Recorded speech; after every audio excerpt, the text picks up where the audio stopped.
Hello once again. I'm Ann Mannix, captain of the Northern Station in San Francisco. Today we will be presenting our fourth in a series of public service announcements.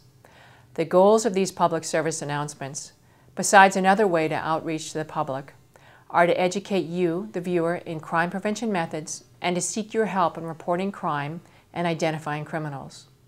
Before we move on to our main topic, I want to speak to you for a moment about a common way utilized by criminals to gain entry into multi-unit apartment buildings.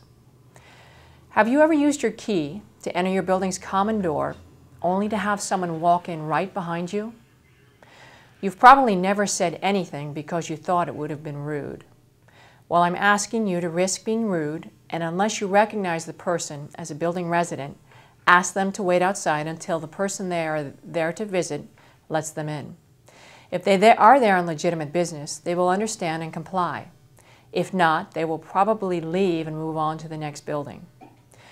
What we are finding is that opportunist criminals that walk our neighborhoods are getting into the common door, either the front door or garage door, by this method. Once inside the building, they are either kicking in an apartment door after they ensure that nobody is home and stealing valuables, or they enter the common garage and break into cars or storage units. Finally, ensure that the front door or the garage door closes completely before you continue onto your apartment or parking spot. These issues will be further addressed in PSA number 5. Next, what we will discuss is the #1 crime worldwide. I've been a victim of it, and I'm sure many of you have as well. Now I want to introduce you to Inspector Marty Dito of our Financial Crimes Unit, who will discuss fraud crimes in its many forms.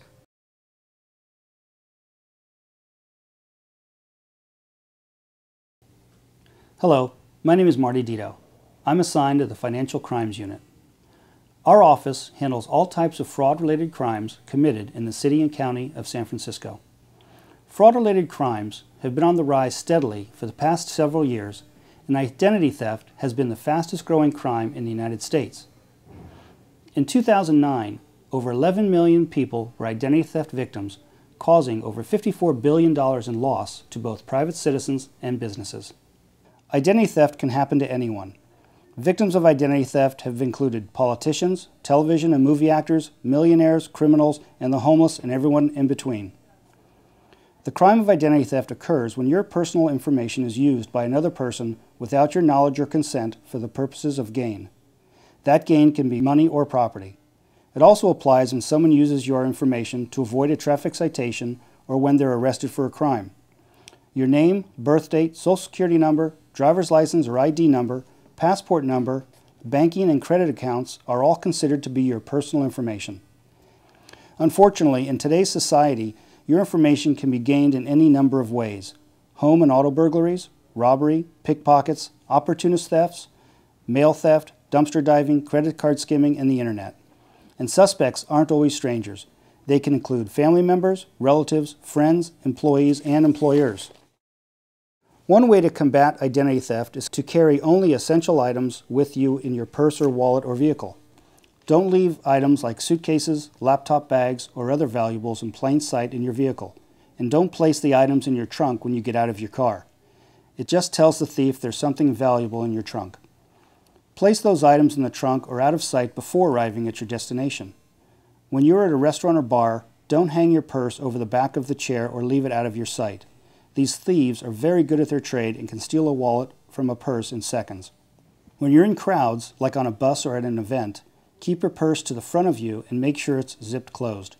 If you have a wallet, you may want to put it in your front pocket. Leaving your mail out on your mailbox for the carrier to pick up is a sign to the thieves, and they'll take that chance to steal it. Credit card skimming is when your card is swiped through a device that reads the information on the magnetic strip.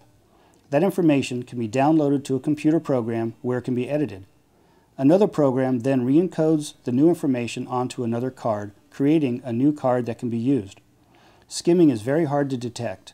Any device that accepts your card, like an ATM, gas pump, or store register, can be manipulated with the device to capture the information. Skimming devices are also small enough to fit into the palm of a hand to be used by any number of people. The internet is also a tool used for identity theft. Phishing is when you receive an email that you believe is from your credit or banking institution.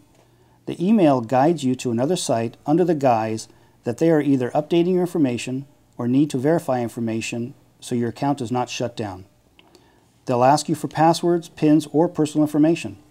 Once you give that information out, transactions to your account usually appear quickly. Don't believe those emails. Your bank and credit companies will never ask for this type of personal information online. If you receive one of those emails and are not sure if it's true or not, contact the company by using a phone number that you have, not the number listed on the site. Also, never give out personal information over the phone to people who have contacted you. Be very mindful of who you're speaking with and shred any documents that contain any personal information that you plan to throw away. That includes invitations from bank and credit card companies asking you to open an account. Finally, if your ID, checks, credit cards, or other information is stolen, make a police report.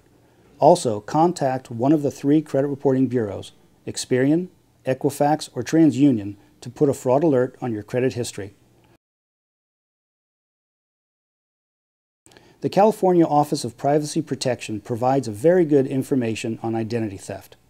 Their website is www.privacy.ca.gov.